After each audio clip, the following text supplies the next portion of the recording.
bà bông bông cho bây giờ xã cầm lá Việt tay bật chuẩn bị sẵn bà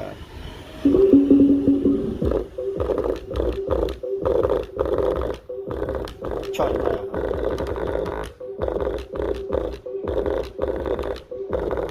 ta ba chơi thông mấy mấy này cho là bạn ơi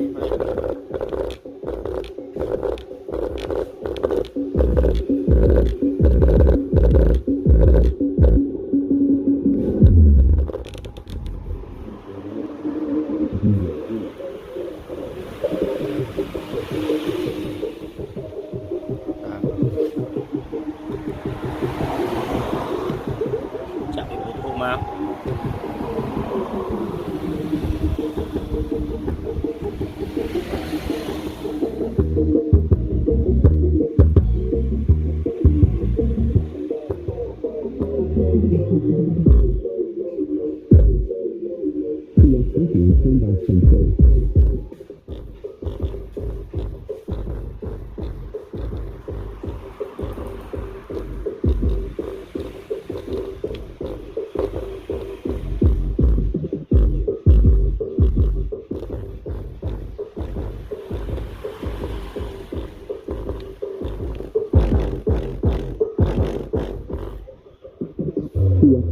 Combat control.